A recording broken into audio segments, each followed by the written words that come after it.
Olá, gente! Espero que vocês tenham gostado da aula passada, do videozinho para finalizar a aula. Eu gostei bastante daquele vídeo, achei ele bem explicativo.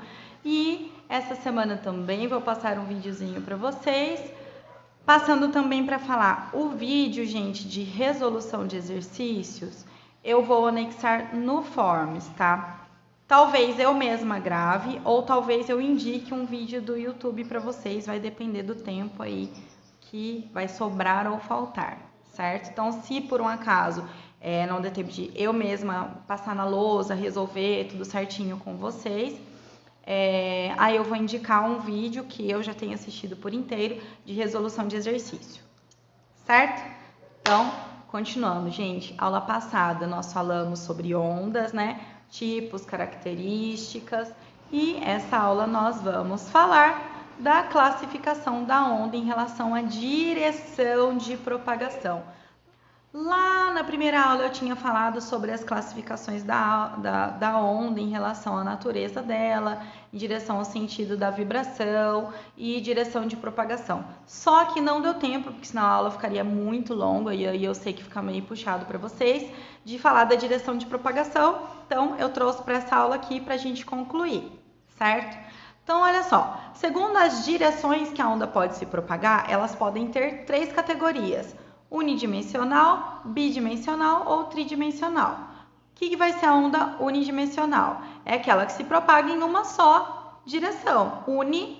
Dimensão, direção, tá? Por exemplo, a onda em uma corda, ela só vai se propagar em uma direção, certo? As ondas bidimensionais, gente, elas vão se propagar em 2 direções. Então, lembra lá que o professor de matemática desenha na lousa o eixo X e o eixo Y para a gente desenhar um gráfico no plano cartesiano? Pois é, gente. Para eu entender a onda bidimensional, eu posso desenhá-la, né, nesse gráfico, ou eu posso imaginar, por exemplo, se eu deixar cair uma pedrinha na água, ela não vai fazer esse sentido de ampliar, né? Então ela vai ampliar bidimensionalmente em 2 direções, que seria o eixo X e o eixo Y. E aí as ondas tridimensionais são as que se propagam em 3 direções possíveis, como as ondas sonoras, a onda luminosa, certo? Eu quis trazer para essa aula, pessoal, reforçar a diferença entre a luz e o som. Nós sabemos que a luz e o som são 2 ondas, né? Eu já falei na primeira aula de ondas que a luz é uma onda eletromagnética, então ela não precisa de meio material para se propagar, ela só precisa dessa parte eletromagnética, né? Já as ondas sonoras são ondas mecânicas, elas precisam empurrar alguma coisa, elas precisam encostar alguma coisa para que elas se propaguem. Então, as ondas mecânicas, elas precisam de um meio material, as eletromagnéticas não. Outra diferença, então, já que a luz é uma onda eletromagnética, ela não precisa de um meio material para se propagar, ela se propaga no vácuo, que é o quê? A ausência de matéria. Já a onda sonora não. Por quê? Porque a onda sonora, ela precisa de um meio material para ela se propagar. Então, ela não vai se propagar no vácuo. Por isso que eu falei para vocês que aquelas cenas de filme do foguete espacial explodindo lá no espaço e fazendo aquele barulhão, é mentira, gente, porque não tem matéria lá para a onda sonora se propagar, ela é uma onda mecânica, então ela não consegue se propagar no vácuo. Então, não teria o barulho da explosão. Teria a extrema luminosidade gerada pela explosão, a claridade, né? Mas o barulho não. Outra diferença, gente, é que a luz é uma onda transversal, faz aquele movimentinho de minhoca, e o som é uma onda longitudinal, ela faz aquele movimento de ir e voltar. Lembra que eu até fiz com aquela brincadeira da mola, com aquele brinquedinho da molinha? Que eu passei um videozinho para vocês, que estava lá na plataforma, não ficou na videoaula, ficou na plataforma para vocês acessarem também. Velocidade de uma onda, gente. Já falei para vocês na aula passada, na aula retrasada, que a velocidade de uma onda vai depender do meio material para que ela está se propagando, né? Do meio em que ela está se propagando. Então, vamos lá. Conforme visto anteriormente, T é o período, é o tiozinho, lembra? Ele é sempre inverso à frequência da onda. Dessa forma, a gente chegou nessa formulazinha aí. A velocidade da onda vai ser a lambda vezes a frequência dessa onda. O que é a lambda? Comprimento de onda. Professora, você falou que é o comprimento de onda vezes a frequência. Lambda vezes a frequência, porém, está faltando um pontinho ali da multiplicação. Pessoal, quando nós temos duas letras numa operação, uma conta, né? Uma ao lado da outra, mesmo que elas estejam sem o pontinho da multiplicação, deixa eu até fazer aqui porque eu não sei se vocês estão entendendo. Mesmo que ela esteja sem o pontinho, não tem problema. Duas letras, uma ao lado da outra, é para multiplicar uma pela outra. Ou, por exemplo, um número, aqui ó, 3x. Um número e uma letra, eu tenho que multiplicar um número vezes essa letra. A gente não precisa representar o pontinho ali. Então, o pontinho não foi representado propositalmente, porque eu queria falar disso com vocês. O professor de matemática com certeza já deve ter falado, mas eu tô aqui reforçando.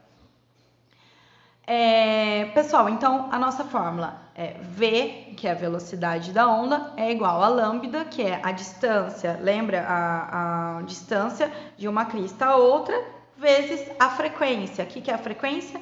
Quantos períodos eu tenho em uma unidade de tempo de 1 segundo. Aí, pessoal, o som ele pode sofrer algumas mudanças conforme ele está se propagando. Então, ele pode sofrer reflexão. Então, o que é uma reflexão do som? Ela é observada quando eu tenho, quando a onda ela encontra uma superfície rígida.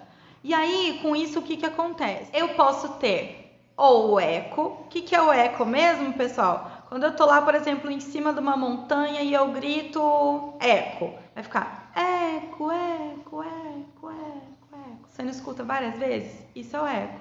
Ou eu posso ter a reverberação. Na sala de aula, quando vocês chegam de manhã, primeiro, segundo aluno, tem pouco aluno dentro da sala. Você fala e você fica escutando o som ali ainda por um tempo, né? Como se fosse um microeco. Isso é a reverberação. Por que ela acontece? Porque o nosso ouvido, pessoal, ele só consegue distinguir dois sons no intervalo de 0,1 segundo. Então, a reverberação tem vários sons batendo para lá e para cá, só que o meu ouvido não consegue perceber tudo isso. Ele consegue perceber de uma forma como se o som estivesse mais longo, tá? Então, por exemplo, para eu conseguir ouvir o meu próprio eco, eu preciso estar com uma distância mínima de 17 metros do obstáculo em que o som vai bater e refletir de volta para mim, que é a reflexão do som, tá? Então, no mínimo 17 metros. Para que isso aconteça, porque meu ouvido não consegue perceber mais do que dois sons em 0,1 segundos. Pessoal, não se esqueçam de ir pausando o vídeo para poder copiar. Ou copia tudo primeiro, depois volta e assiste a videoaula. E já não se esqueçam também, assistiu a videoaula, gente, já vai lá e já responde forms, para não ficar difícil para vocês. Senão depois para vocês lembrarem disso tudo é complicado. Deixa eu voltar 2 slides rapidinho. 3 slides. Então, por exemplo, gente, eu tenho lá... quero calcular a velocidade da onda, eu dei que a lambda, né, a distância de uma crista a outra, o comprimento da onda é de 2 e a frequência é de 4 Hz. 2 vezes 4, 8. Então, a velocidade, 2 vezes 4, 8. A unidade disso, gente, vocês vão ter que observar no exercício, né? O que o exercício deu para vocês poderem colocar a unidade do que é 8, o que essa velocidade, né? Metros por segundo, centímetros por segundo, vai depender do que o exercício deu para você. Metros por hora, enfim, geralmente é segundo, tá? Onde que a gente consegue perceber bem a questão da reverberação, gente? Quando a gente está em lugares bem amplos. Uma casa, por exemplo, se eu entro numa casa que está sem móveis nenhum, então está com as paredes bem limpas, né, sem muitos obstáculos, eu consigo perceber essa reverberação. Em teatros, em auditórios, inclusive, gente, existem engenheiros que eles fazem todo um cálculo para a reverberação poder ajudar na propagação do som ali no local para que até as pessoas lá do fundo consigam ouvir sem que a reverberação atrapalhe, porque a reverberação ela também pode atrapalhar o som e ficar um som um pouco confuso. Então existem engenheiros chamados engenheiros acústicos que eles projetam o lugar de um jeito que a reverberação vai ajudar a propagar o som sem causar uma confusão sonora. Vou passar esse videozinho para vocês. Eu tirei do site 1 minutinho, achei muito legal. Ele dá bem a diferença de reverberação e de eco. E aí depois eu retorno aqui para continuar a aula. E eu te explico o que é reverberação em apenas 1 minutinho. Reverb. Olha, reverb e reverberação. Você já entrou numa casa vazia, ou você entra numa caverna e você grita só para escutar o eco da sua voz? A reverberação é o efeito gerado pelas ondas sonoras que são refletidas em superfícies como parede, móveis, pessoas ou até o próprio ar. A diferença entre reverberação e eco está na diferença em que o ouvido humano demora para escutar qualquer som, que é de 0,1 segundo. Quando o tempo para ouvir o som for maior, é um eco. 0,1 para baixo é uma reverberação. Subiu no alto da montanha e gritou 1 minutinho, nho, nho, nho, é eco. Chegou no seu AP vazio e gritou, é reverberação. Apesar de ser um processo acústico complexo, o ser humano já consegue dominar esse bichinho e criar digitalmente reverberações, como de igrejas, catedrais, prisões, teatros. O reverb ele é muito utilizado na produção musical para acrescentar profundidade, para aquela encorpada. Até o próximo 1 minutinho, nho, nho, nho, nho. Posso falar também, gente, sobre a refração do som. O que é a refração do som? É quando a velocidade da propagação do som muda porque tem uma mudança do meio. Vou colocar uma imagem para vocês entenderem.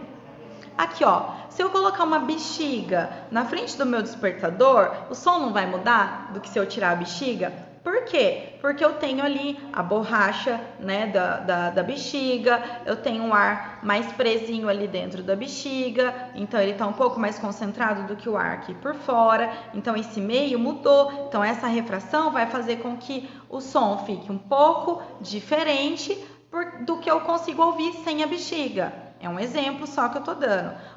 Isso vai acontecer na água, vai acontecer num metal. Se eu bater o som no metal, ele vai ficar diferente. Se eu colocar um som perto de metal, vai ficar diferente. Se eu encostar o ouvido nesse metal para poder ouvir, do que se eu estiver ouvindo ele no ar, tá? Eu tenho também a difração do som. O que é isso? É quando o som ele muda de direção porque ele encontrou algum obstáculo. E é por isso, gente, que quando eu tô em casa, eu ligo o rádio lá na cozinha e saio limpando a casa. Eu não consigo ouvir o rádio de qualquer ponto da casa, a não ser que a casa seja muito grande, né? Mas eu consigo ouvir, porque o som ele vai chocando com as paredes, com as cadeiras, com as coisas até chegar a mim. E aí eu consigo ouvir. Com uma intensidade menor, não vamos falar volume mais, porque volume é grave ou agudo, com uma intensidade menor, porém eu consigo ouvir, né? E aí, gente, justamente pelo som poder sofrer todas essas mudanças, que algumas construções elas precisam de isoladores sonoros, abafadores do som, tá? Por quê? Por exemplo, vocês já devem ter visto isso. Dependendo do prédio, quando ele é construído de bloco, qualquer batidinha que eu encostei na parede, o meu vizinho escuta. O ideal é que todos os apartamentos tivessem um isolamento acústico, né? O isolamento sonoro. Atualmente, eles não fazem muito isso nos prédios. Porém, por exemplo, num estúdio de gravação de música. Imagina, você tá lá gravando música, você tá lá gravando uma música e seu vizinho vai lá e coloca uma música na casa dele, que é do lado desse estúdio. Vai vai sair na gravação esse som, né? Eu queria muito ter um isolamento acústico aqui na sala de aula, porque daí vocês não ouviriam a furadora, não ouviriam o pessoal conversando no pátio, não ouviria o Odair passando com o carrinho, né, das marmitas, porém nós não temos, e aí vocês acabam ouvindo tudo isso na videoaula. Mas é legal que daí vocês lembram um pouquinho da escola. Pessoal, então, o isolamento acústico, em algumas situações, ele é necessário para abafar o som. Um exemplo é nos estúdios de gravação. Então, eles podem usar espumas, eles podem... quem não tem dinheiro para comprar espuma, improvisa com caixa de ovo. A pessoa comprou uma bateria, ela quer tocar bateria em casa, mas o vizinho reclama. Ela pode separar um cômodo da casa, encher de caixa de ovo, que ele abafa bem o som, para poder... não deixar esse som sair com tanta intensidade para fora do quarto ou da sala que ele separou, tá? Então, eu tenho bons isolantes acústicos e maus isolantes acústicos, bons isolantes sonoros ou maus isolantes sonoros. Aí, gente, vocês já devem ter ouvido falar da lei do silêncio. Depois das 10 da noite não pode colocar música alta, não pode isso, não pode aquilo. Pessoal, a lei do silêncio, ela não é bem só depois das 10 da noite até as 7 da manhã, 6 da manhã, não me recordo agora. Na verdade, mesmo durante o dia, eu tenho um nível de intensidade sonora que pode ser emitido. Por quê? Porque se a intensidade sonora for muito alta, eu prejudico a audição das pessoas. Por isso que eu falo muito, para de escutar a música alta nesse fone de ouvido. Você tá lá com um negocinho dentro do seu ouvido, com um baita de uma intensidade, não vou falar volume, com uma baita de uma intensidade, acabando com os cílios que existem na sua parte auditiva, que é o que ajuda a propagar o som e seu cérebro interpretar. Enfim, tem todo um processo que vocês já estudaram nos órgãos dos sentidos, então não vou me alongar nisso, tá? Esses cílios, gente, depois com sons muito, muito intensos, eles morrem e eles não se recuperam mais. Então, por isso que eu falo, agora vocês são novinhos, estão aí belezinha escutando música alta no fone de ouvido no ouvido, mas daqui a um tempo vocês não vão ser novinhos mais, não vai restar cílios até o final da sua vida dentro do ouvido para poder auxiliar vocês na audição? Não vai? Então, pessoal, tomem cuidado. E outra coisa, mesmo durante o dia, colocar música alta não pode. Você pode até um determinado nível de intensidade. Esse nível de intensidade ele é medido em decibéis. Então, eu tenho um aparelhinho que ele chama decibelímetro e que tem várias regras. Em determinados locais pode até tantos decibéis. Em determinado horário pode até tantos decibéis. E aí vai do local, vai do horário. Então, tem várias coisas que vão influenciar no que pode e o que não pode. Só para reforçar, então, o decibelímetro ou o sonômetro, ele vai medir a intensidade do som em decibéis, tá? Qual é o Google desta semana? O Google desta semana é onde as ondas sonoras podem ser aplicadas no nosso dia a dia. Por exemplo, na medicina, onde que elas são aplicadas? Já falei na videoaula da aula passada, hein? Nas guerras, será que tem ondas sonoras aplicadas na guerra? Será que isso acontece ou não? Nos meios de comunicação, onde as ondas podem ser aplicadas, não só sonoras, tá? Onde as ondas podem ser aplicadas no nosso dia a dia a nosso benefício. Ou também, né, no caso das guerras, é benefício de uns e malefício para outros. Pessoal, vou dar um zoom nos sites que eu tirei a fonte aí para vocês poderem, se quiser, se aprofundar no assunto. Então, Educa Mais Brasil, o SlideShare que eu falei lá do Fábio Augusto Simões, de Luz e Som, o blog Biologia Total e Guia do Estudante, tem um resuminho bem legal no Guia do Estudante para vocês, certo? É isso, gente. Muito obrigada. Até a próxima semana.